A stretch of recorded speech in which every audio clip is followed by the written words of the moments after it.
People think their condition is somebody else's fault, and they start blaming, excuses, denials. The absolute first thing is you have to say, it's up to me. This idea of the story you're telling yourself, and that story can be shaped by your own internal thinking, or it can be labels that was put on you by your parents or failures that you've had in life. We let those write the stories in our mind, in our life, and that might not necessarily be the true story. Say you want to become the best salesperson in the world. What would their day look like? The actions they would take? You have to choose obedience to your purpose over the submission to the temporary feelings of I'm not capable. If we don't get our mindset right, it's gonna be really hard to uncap your faith in your family and everything else that comes with that. You gotta own it, live it, and finish it. Expert advice, practical tips, real life stories. Have less stress, more time, and more money in your business. Welcome to the Cashflow Contractor. Martin, all three of us today are really in the same city, maybe different parts of the city. I'm in between both of you. We've got storms rolling in. We are talking about mindset today. I think a lot of times as a business owner, there's a storm coming in, just like right now. I think with this topic, though, it shouldn't matter what the circumstance is. You've got to be solid regardless, and it's something that you preach a lot of times. I don't think it'll be a mystery shortly what we're talking about, but I've mentioned it before. In 50 years of being in business, the first 40, I wouldn't give you a nickel for touchy-feely stuff. I thought that's all for namby-pamby. Yeah. After I started coaching, both for myself and for my clients, I started to realize, probably took me 2 years to really get a hold of it. You've got to get mindset right or nothing at all else matters. So this is first. Yeah. Well, and I heard recently from someone, every business problem is a leadership problem. And I think that leading yourself is the hardest, you're the hardest person to lead. Especially me. I'm rebellious and I don't follow instructions. Simplifying things, but sometimes that helps. I look around the country and what's wrong and what's all this. Number one problem is people think their condition is somebody else's fault. And they start blaming, excuses, denials. The absolute first thing, and we're going to get filled in by a guy who's thought about it perhaps more than I here. But the number one thing is you have to say, it's up to me. You'll get help and things like that, but I am responsible for me. If everybody did that, the world's problems would disappear. Yeah. Well, around this topic, you were talking with Brady Neal, who's our guest today, and you thought he'd be a great one to bring in. I'll let you introduce Brady. Brady is a successful entrepreneur. I met him, a couple of years ago when a mutual friend just brought him by the office, and I think you were working in law enforcement stuff at that time. Maybe you'd already stepped out.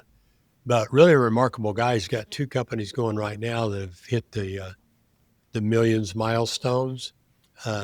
He's into technology. Really, he's got some good, he's a serial entrepreneur, and what he's got going right now isn't the end of it, but he's dealing with these things.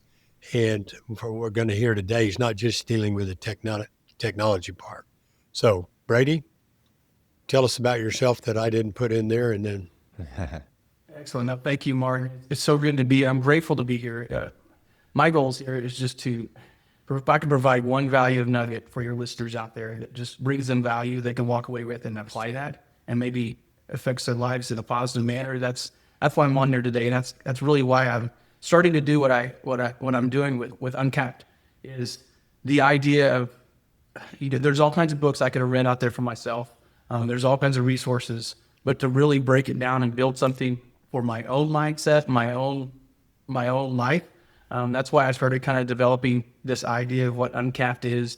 And so I really want you to, it's not just about a brand for me. This is about an internal decision that I start making choices better. So I want the listeners to know I'm right here trying to learn this stuff, right? I'm by no way an expert in this stuff. I'm in the trenches learning every day, just like those out there at their businesses. So I'm anxious to share a little bit of what I've put together and kind of what I'm putting out there. Brady, if you don't mind, just real quickly, can you tell us about the 2 businesses you're most involved with right now? Because they're both interesting and they're both new. Absolutely. The first business I'll talk about is Coral Source. Started this back in 2014 while I was still in law enforcement full time. Sourced a shop to start making my first tools and built these tools out of my garage and built it up. We went into well servicing, then we went into well site sentry, which is on-site emergency response and safety. So we kind of went into 3 verticals within the same company to diversify an oil and gas service company. We're pulled back to only making corrosion control tools for the pipeline Coral tool at Coral Source. So we've kind of gone full circle back to what we originally started with. But we put out tools for 10 years now that serve corrosion industry and oil and gas pipelines. And a couple of years ago, I had an incredible opportunity to meet my partner, Monty Taylor. And we started a company called Shoe Terra. So shoe action means considerateness in all actions, and Terra being landform.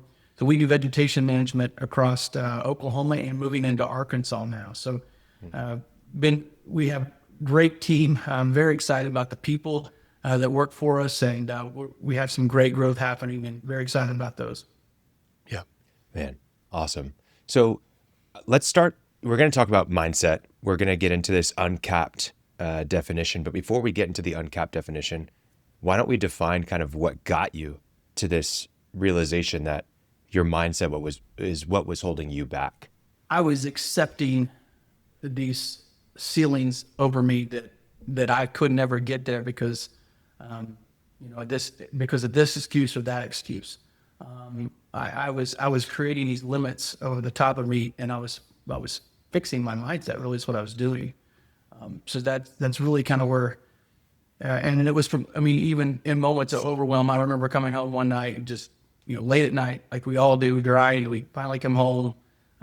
Family's already eating dinner, and you start asking that question: what is this all about? And we've all been there. I'm grinding away, but this just continual grind of that pattern, of that pattern of coming in late and missing out on things, and like, what is this all for? And it was at that moment, like, I got to find ways to make more time for myself, to make better systems, and really, it was the idea of an uncapped income at first. So how do I create? You hear about passive income all the time, and how do I make money while sitting at home, right? And someone else. So it was the idea of trying to unpack that. And then I realized if I get that right, if I just focus on income, I might have money in the bank and I might have more time. But if I don't learn what it is to have faith and be that father, leader in my home, my family, and if I don't understand mindset or what work means, how do all this stuff come together, then I knew that income wouldn't be worth unpacking, right? Yeah. So that's kind of where I started to look at these 5 pillars in my life and go, how do I break each one of these down? And how do I start putting systems in place to make sure that I'm not putting limits on my faith, my family, my mindset, my work, and my income? Yeah. Can you just give us a better picture of like where you were when you really came like to this realization? Were you at rock bottom?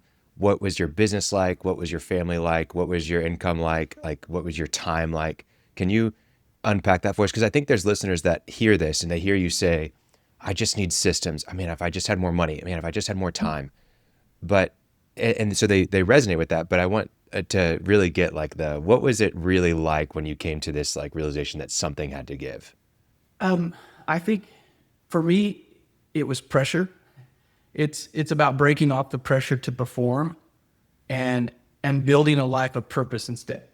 So that day to day, I got to perform. I got all these mouths to feed inside these businesses.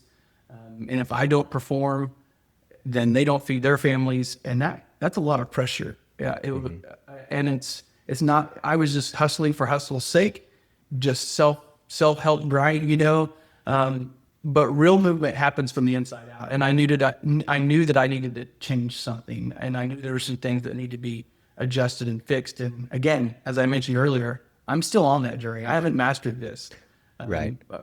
I don't know if we ever will, but that's really what it was for me, is that this pressure, the stress from all these things of having your own businesses, from not just the business side, but the family side, the time side, the providing side. That's Did you have little ones at the time? Yes. Yes. What was that like? Yeah. this has just been in the last couple of years. So I have an 8-year-old, a 13-year-old, and a 16-year-old. So in the last couple of years is really where I've been focusing on trying to develop these principles. So I mean, this is recent for me. Oh, good. I wish I could have gone back, 5-10 years ago and tried to implement some of this. But again, it was just you're grinding, you're hopping from one book to the other. You might listen to a podcast like we're on today that really motivates you, and you apply it for a month or so, and then you default back, right? We can easily so default, as we're going to talk a little bit later, if we don't define. Well, let's jump into that. What do you mean by define? I mean, it's this idea of the story you're telling yourself. And that story can be shaped by your own internal thinking, or it can be labels that was put on you by your parents, your siblings, or failures that you've had in life. But we let those write the stories in our mind, in our life. And that might not necessarily be the true story. We have to choose an identity that's aligned with our values, our calling, and the truth, right? Yeah, I think absolutely. what you're talking about right there is one of the most important things we'll talk about, that we let other people define our identity, and you have to pay, or events, people, or just yourself. And that subconscious that you're telling yourself, you think you're a loser, you think you can't do this, or maybe not a loser, but you're no good at something, or you have to become aware that that's what you think, don't you? So that you can change it? Absolutely. I struggled with that. I was in law enforcement for 10 years. And I, that thought of, well, how all that my own experience I have as law enforcement, how's anybody going to take me serious in the business world because I was a cop? And it's that I'm not good enough. And I guarantee you, everybody on this is listening, and right here on this podcast, you had that thought come to your mind, I'm not good enough.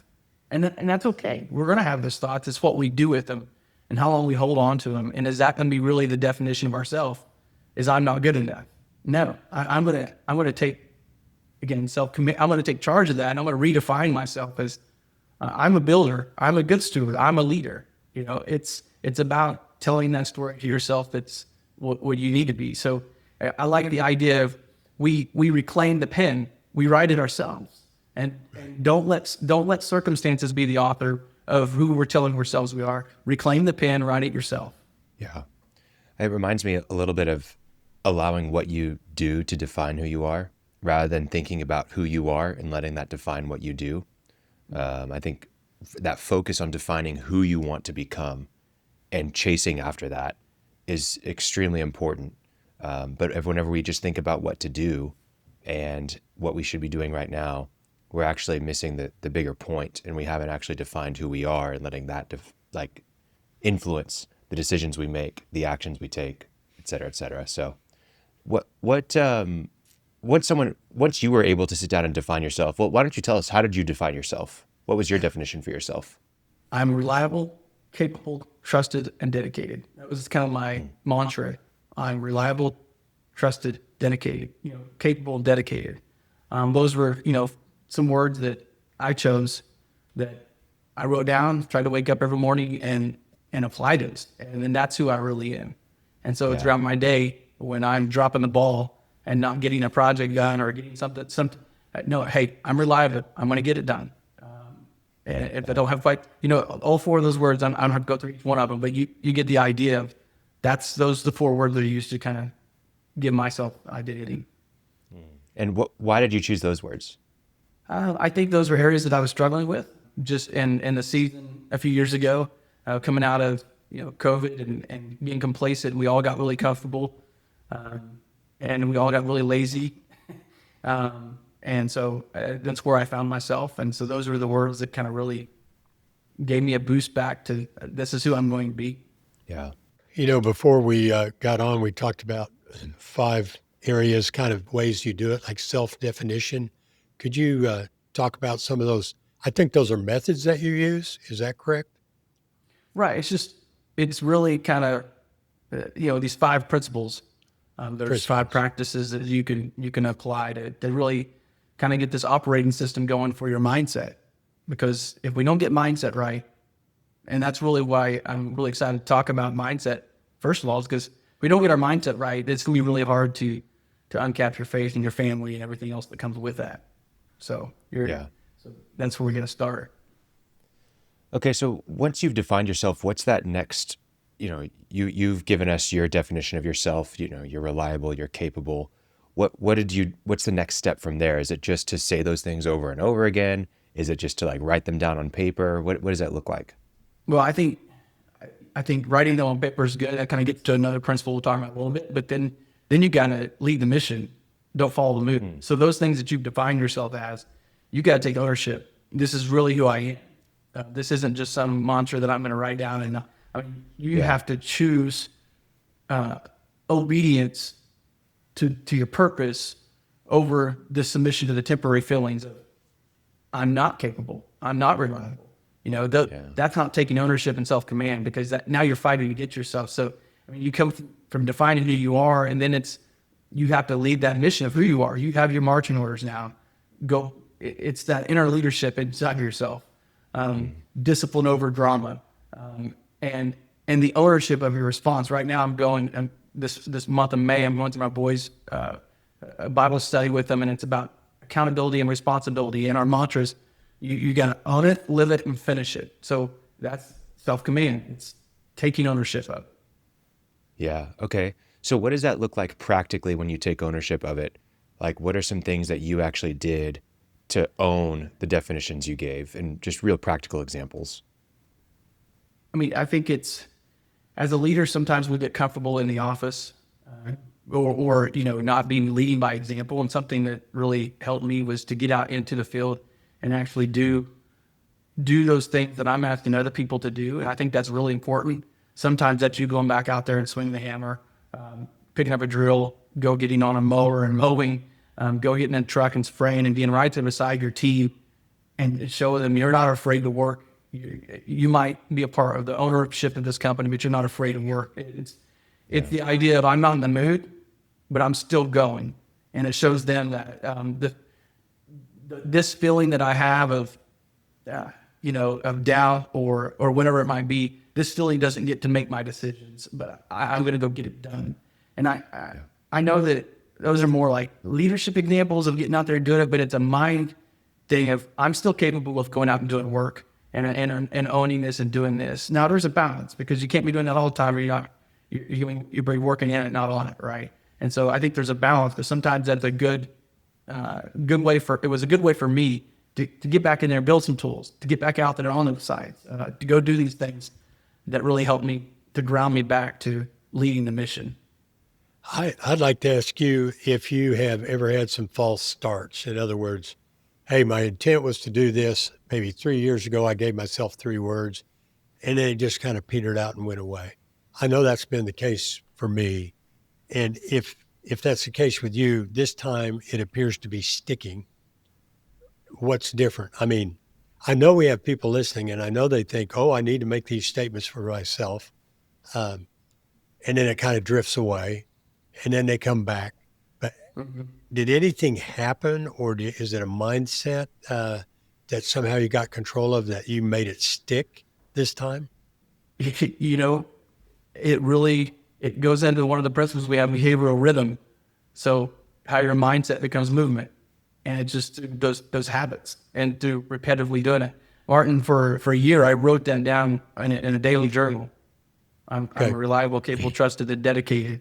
And as cheesy as that sounds, I had it in my truck on the dash, those words. And so that was my definition of who I was going to be. And so that really helped me, and it just put it in my mindset constantly. And I was constantly framing myself as that and defining myself as that. So that's why it stuck. I truly believe that. Right. Well, I agree with that as well.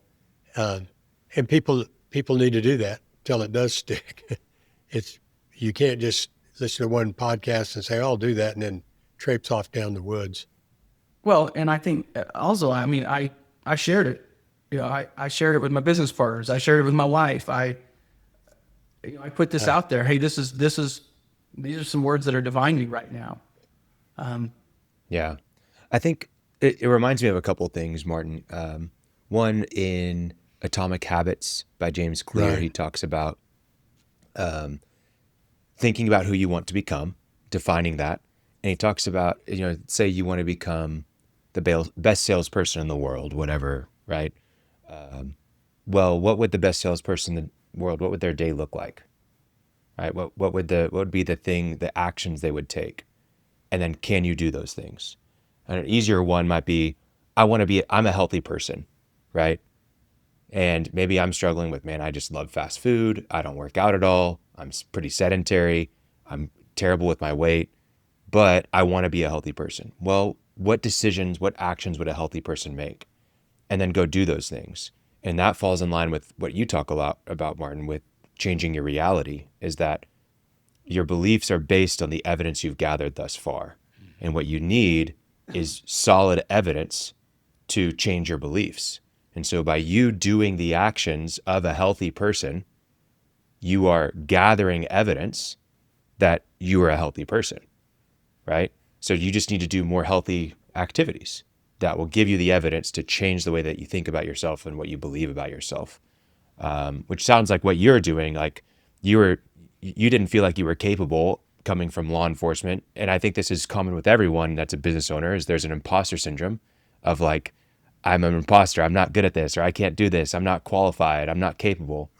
And what you did to help was you got back out in the field a little bit where you definitely are capable, where you can lead by example, and you gathered evidence of yourself being capable out in the field to reinforce the idea that you are a capable person. And I think that that's a very true statement, that like, if you're struggling with imposter syndrome, what are you good at? Sometimes you need to do some of those things, get some reps in that area to build up that confidence again, right? Maybe you're struggling with the financial aspect of running your business, but you're really good at handling customer calls. Pick up the phone every once in a while, right? Maybe you're good on the job site, or you're really good at estimating, but you've kind of stepped out of that for this season because you're growing and you're focused on a different area of the business. Every once in a while, jump back in to give yourself that reinforcement, that belief that, yes, I am capable of doing this stuff. I am a competent person. So that's kind of what comes to mind from what you've described, Brady. Yeah, and I think I really like that. What you were talking about framing is, you call yourself a healthy person, you get up and you eat what's healthy, you do what's healthy, you work out. I think a word that's really, we talk about authenticity. You're going to have some struggles with your mindset. If I'm a healthy person, you wake up and you're eating donuts and you're drinking a 6-pack of beer, right? You have to be authentic with yourself. And sometimes what you're trying to define yourself, your actions and what you're doing are going completely the opposite direction. I've been there, done that. We all struggle with those certain things. It's breaking through that. And that's going to be hard. It's going to be a learning curve, and it's going to be struggles. You're going to have some setbacks. But the more you get in that rhythm of trying to do the right thing and be authentic, I think the more success you're going to have. And so I really like that. But I think it's really important for people to be truly authentic in what you're trying to change to or become. Quick ad break to promote Brady's newsletter, Living Uncapped. If you're listening to this episode and you find any value in Brady's story, his mindset, the lessons that he's learned, the challenges that he's overcome, subscribe to his newsletter. It's a way to support the guests that we have on our show and to promote what they have. We appreciate Brady. There's so much that he's going to continue to learn. And if you want to get more of that to your inbox, Living Uncapped, you can find it in the show notes. Subscribe now. Back to the episode. So the next thing that you had talked about with us before this was just being able to laser in on something and being able to focus a little bit. Why don't you talk to us about directed focus and how that matters in this, this mindset shift? The idea is you don't need more, you need better aim. So you have laser focus on something, and a lot of times we try to go out and get the most resources, the best book on this subject that we're going after, but we really haven't even defined what we're truly going after. So this idea of direct and focus is taking your mind, sharpening it, and aligning the thinking with what matters most, and clarifying what you truly want. So we can have big dreams, but how do we turn those dreams into aligned actions? What are the steps? And what stops you from drifting into other agendas? I struggle with that. I mean, coming up with ideas all the time. If you're an entrepreneur, you're always thinking of what's next. How can we do this? and that's okay to dream, but you have to be controlled, and you have to have better aim at what's out there or what's coming. Yeah. I think it's kind of less is more. What comes to mind also is just the need for margin and capacity. If you're trying to do like growth by subtraction, not by addition, right? If you're trying to do too much, if you just like add the books, if you add the new service line, if you add the new team members, like, do you actually have the capacity to invest in those things? Do you have time to read the books? Do you have the time in your calendar to be able to do thorough onboarding with that new team member? And then once you add that new service line, is that going to pull you away from what you're really, good at and where most of your money's coming from? Like, there's just so many things that we try to do by addition, but we can only focus so much, and our capacity is our biggest form of currency as a business owner. So where are we going to be able to, find that capacity and actually implement it into something that we really want, that we've defined as ourselves, right? Brady, did you have a process that you went to on narrowing your focus? I mean, was it objective kind of thing, subjective? Like, you still have two businesses. You got quite a little focus.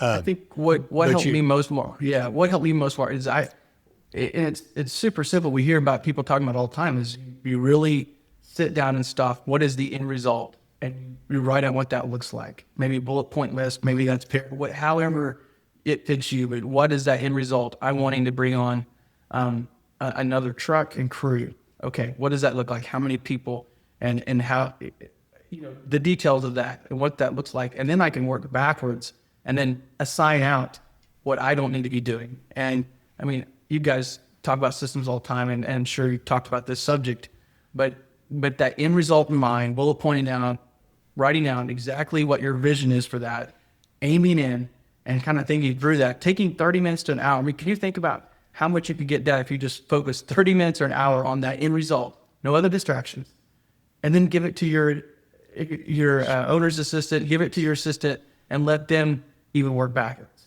and train them how to work backwards for you. And what are the things we need to delegate, and what tasks do I need to do? What tasks does my safety compliance person need to do? What tasks does the finance need to do?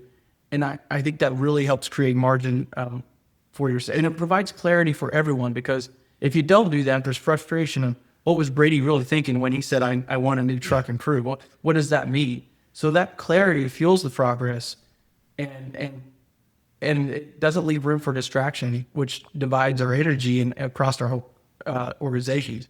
I'm onboarding 2 new clients this week. Have actually onboarded them, and things we're working on is the vision. And I almost hate that word now because it means so many kind of goofy things. You think you got to have all this stuff. And I get to them and I said, no, what do you want? Right? And if it's a lofty vision that you want to save the world, then that's fine. But what do you really want? Well, I want a business where people who work here like to work here. It's process run. I'm not waked up in the middle of the night with emergencies. We make reasonable money. People stay here because people want to work here. We're serving our clients. They appreciate us. Some things like that. So when you task people to sit down and write out their vision, they have such a hard time. But if they start thinking in terms of what do I really want, a system-driven business and people like to work here. Okay, that's something you can start working backwards from, right? What systems do we need to write? What's the process to write them? So, yeah. I think that's one of the first principles that you just hit on. Gotta figure out where you're going. And I don't know, what do you guys think?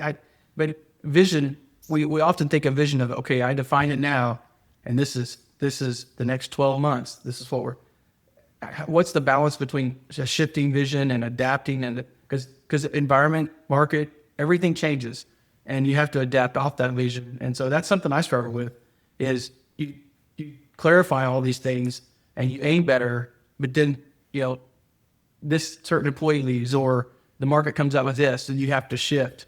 I think that's an interesting part of being directed focus. Yeah. Yeah. Well, my thoughts on that subject are a vision that's out there 10 years, or in the 80s, the Japanese were doing 100-year visions, which I guess is okay. But how long have we really had AI? I mean, it's been around longer than we know, but 2 years that it's been, and it's changing every day. So, but I think you can have common things like, I want to be fair. I want people to enjoy working here, and make a distinction between the overall vision and goals, which are, I guess, Khalil, I think the other day you described them as mini visions. Yep. So, I think, but yeah, yeah. visions can absolutely change, because the world sure as heck isn't standing still for us. Yeah, I think that's Right. the key there, Martin, is that difference between vision and goals and getting really granular. Yeah, there are some principles, Yeah. and I think you're laying them out here. There are principles that it may change, when AI takes over and they make us obsolete and all that stuff I've been hearing recently at the Nobel Prize speech. That guy scared everybody to death. Yeah.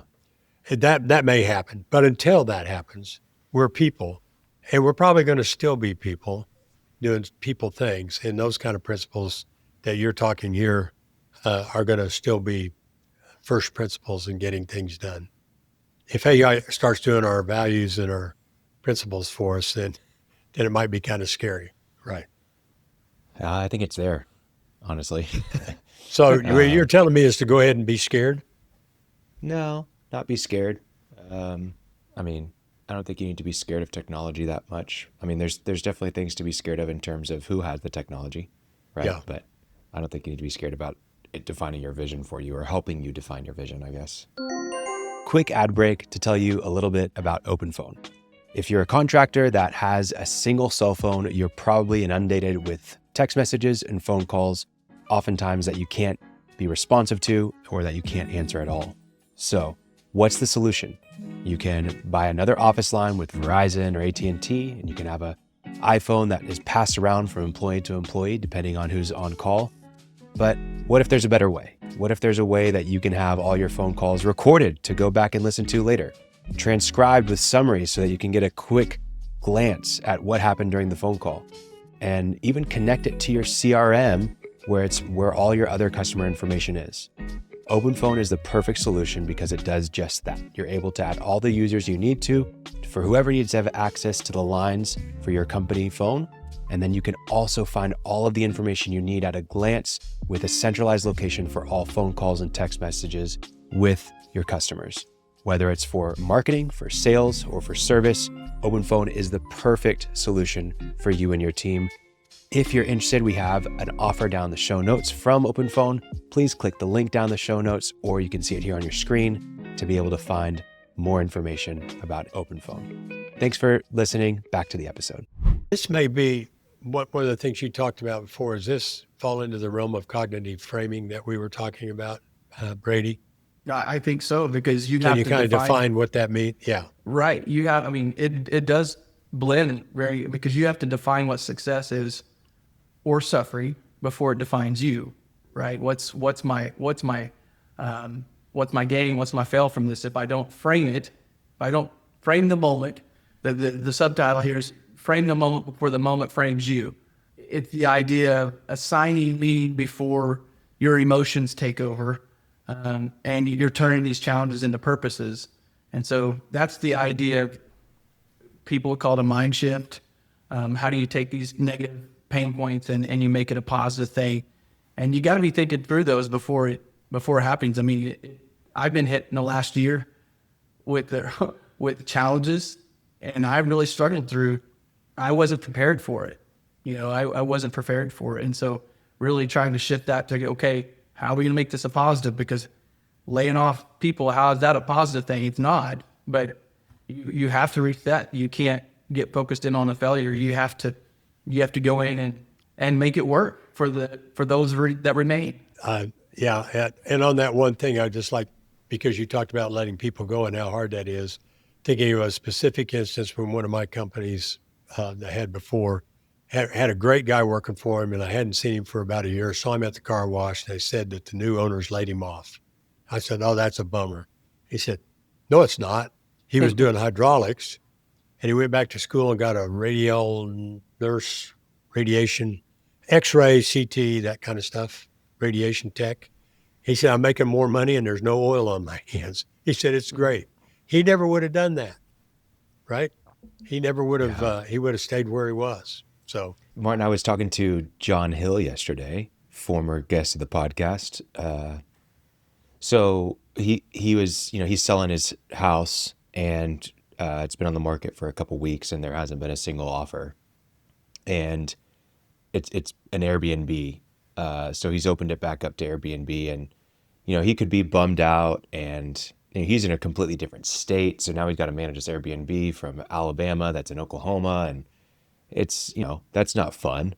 But he says, we actually pay a landscaping guy about $500 a month, and then we pay a cleaning lady about $300 a month, and we actually get to help them provide for their family because now we're keeping the Airbnb open. yeah. And they may have lost a significant job for them if we would have sold the house. And we're not like hurting for money, and the Airbnb is profitable. So maybe it's a good thing that we haven't sold yet, and Yeah. timing will work out. Right. And so I think that cognitive framing is such an important thing. We kind of talked about this. I don't know if it was our last episode. I don't know the schedule necessarily, but talked about how a pain that we have is going to be much more powerful in persuading our decisions and our actions. Like we'll be much more quick to take action on a pain than we will on an opportunity. Yeah. Right. Right. And if we can actually reframe things as a pain, that it might actually help us take action faster, right? Right. For example, if we're thinking about our health analogy earlier, right? And it's hard to go to the gym, it's hard to eat the salad or to do the intermittent fasting or whatever, and we're thinking about it in terms of this day, we could change the perspective and saying, man, I might miss my grandson's graduation if I'm not healthy. In 5 years, he's going to be graduating, or his wedding is coming up in a little bit of time. And if I'm not healthy, I won't be able to walk down the aisle with the family. I won't be able to do this. And we see it as a negative, as a pain. If we frame it in that way, and we now have this goal of like, man, I'm going to walk down that aisle. I'm not going to be able to be the one that's in a walker or, in a wheelchair. Now we've framed it in a way that we have something to strive for, right? So I think cognitive framing is very important. It's just like you said at the beginning, it's the story that you're telling yourself, right? Yeah. And excuses aren't going to help you. The idea, the frame that you put around your pain, it's going to determine if it becomes bitterness or if it becomes a breakthrough. Yeah. And there's a lot of people walking around with a lot of visitors.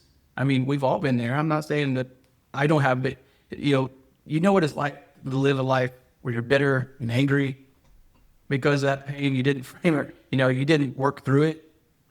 And that's the difference. That's a huge difference. There's a lot of wounds out there. People are still walking around with a lot of bitterness because of that moment, and in that moment, not dealing with the pain in the right way. I know it's not this easy, but I work with so many people, and I have these issues in my family and with me and my friends, so it's not all work.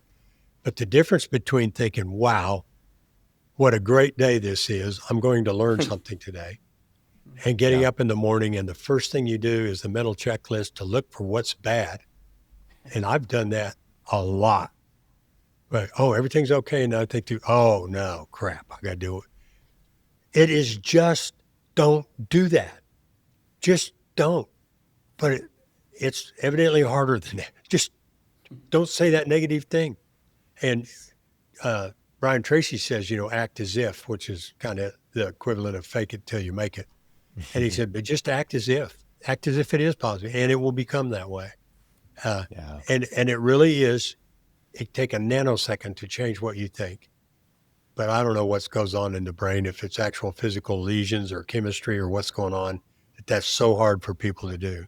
But if you can master that, my gosh, you're in control of your universe. It reminds me of the book by Ryan Holiday, The Obstacle is the Way. Yeah. Really great book that you can listen to on Spotify if podcasters are checking this out on Spotify. It's a free audiobook, or included with Spotify if you pay for it. But wonderful book that just talks about this reframing of negative things, of obstacles that are in their way, and seeing them as blessings, seeing them as opportunities, and seeing them as the way forward to become who they want to become, to do something significant, to make the impact they're looking to make, to become the person they're looking to become. Yeah. So let's wrap up with rhythms, because you've already mentioned behavioral rhythms, but I want to understand, and that you mentioned that this is something that you're in the middle of right now. So maybe let's understand what you're striving for, the challenges that you're running into with behavioral rhythms. Yeah, well, I'm in the middle of all of them, so I'm constantly. We all are. constantly We all are. Right. And I think that goes back to the authenticity. I think too many people try to get in front of people and say, "I got it all together. You need to do these 5 steps, and your life will be so much better." Well, I mean, we're all in the process of learning and getting better. But rhythms, what I'm struggling with is well, I'll just tell you my morning routine right now. I have the opportunity to have a very consistent morning routine, but because I might be traveling, have to be somewhere early in the morning here, or just because I'm lazy, I don't get up and do. But just this week, it's been nice. My wife and I have committed to, okay, we're going to get up and walk.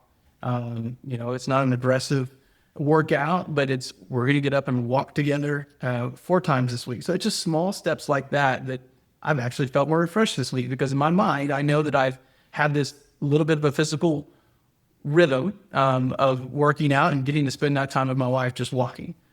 So those are the type of rhythms I'm talking about. And another thing is a rhythm that really helped me is sitting down and just my morning quiet time, my Bible study, and then journaling. What's going on in my life, and then that's where I kind of started that behavior. I'm capable, reliable, trusted, dedicated. And what does that mean? What does that mean to be all those, as a father, as a husband, as a business owner, as a team member? What does that mean in those areas? And that really just starts your morning by just kind of expanding, framing your whole day, right?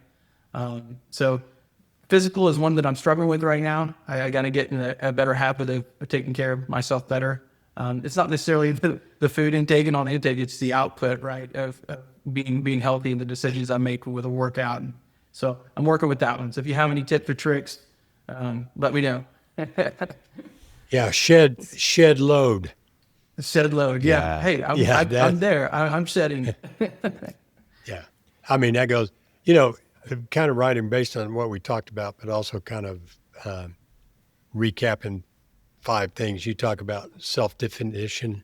In other words, you're responsible for who you are. Correct? I mean, That's right. Then you talked about self-command. I don't know if we use that term, but we talked about you're in control of what you do. Yes, that's the Basically. victimhood. Yeah, victimhood versus ownership. You own it. Right, and it's up to you, and that's your decision to make, not anybody else's. Focus, in other words, less is more. Pay attention to what you're paying attention to. The cognitive framing, which I really liked, was the idea of you're determining whether this is a good thing, a bad thing, a neutral thing, an amazing thing, but you are framing how you look at it. And then this idea of rhythm, where those are 5 kind of wrapped up ways that people can work their way through when they're trying to achieve what you're trying to achieve. And if you were doing all those things, what's the first one? Was that in order? But what's the first thing somebody listening to us can say, yeah, I get it, but what's something they could start with? I think it's that first one of looking back at what labels have been put on you that you've accepted. What roof are you living under that you don't belong in? Right. What canopy has been put over you to hold you back?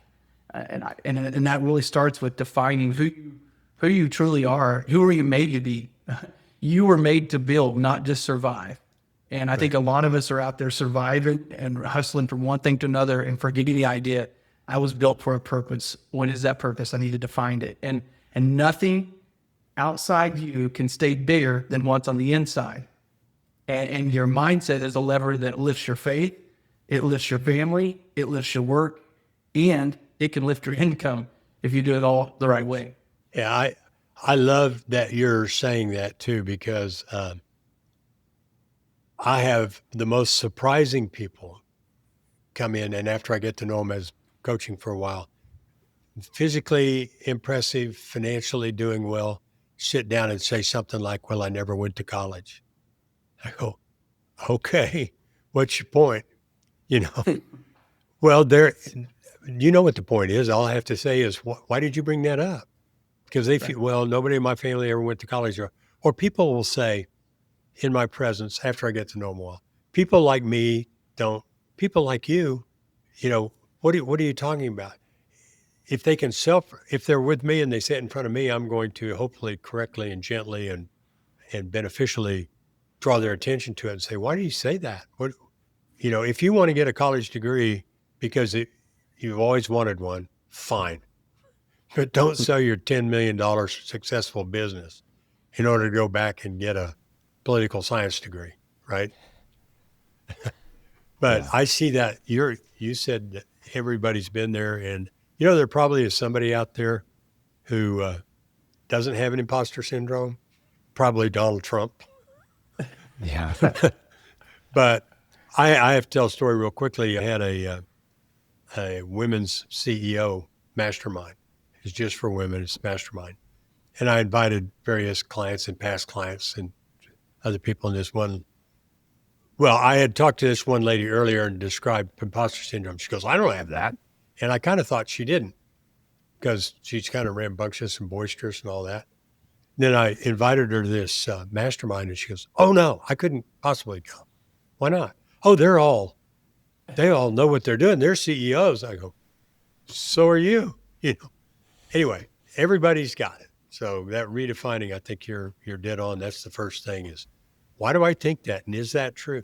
The other one is everybody I hear a lot is, why are all the other business owners doing so well and I'm suffering? And there's an answer to that. It's because you haven't talked to them. Exactly. Right? Exactly. And so if you can remove that burden from your shoulders and start asking, why do I think that about myself? And is that true? I think that's great. Yeah. Man, Brady, this has been awesome. Thanks for sharing just your process, your story, and just so much value for our audience. We'll put some links and show notes to your businesses if everyone's interested in checking them out, and even a way to contact you if they'd like to reach out. So Excellent. yeah. Thank you for having me. Thank you guys for your time. Brady, appreciate you. I appreciate Thank you, you sir. guys. It's been a lot of fun. Thank you.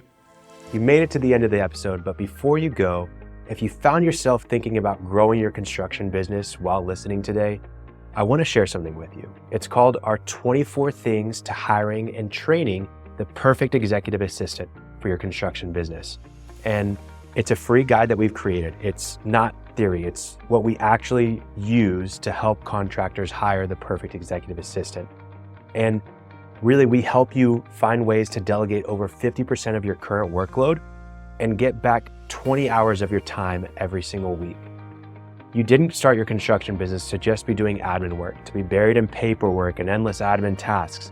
This is the guide that shows you exactly how to find and train someone who can actually take all that weight off of your shoulders. So this is a real actionable, great PDF that has templates and processes. It's really, really great. And I want you to check it out, even just to get your feedback and how we can make it even more valuable. But I know that you're gonna love it. The link is in the show notes. Please download it. We'd love to see how much of an impact it makes on you and your business. Thanks for listening to the full episode. Check out the guide. It's free. No reason to hesitate. No reason to wait. Download it now. And before you go, I just want to ask for your gracious subscription to our podcast. So if you have 2 seconds, it means the world to us.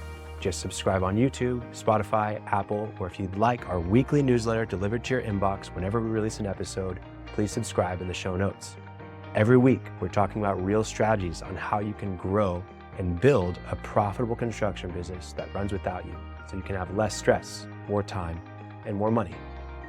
Click subscribe wherever you listen to the show, and thank you again for checking out the Cashflow Contractor.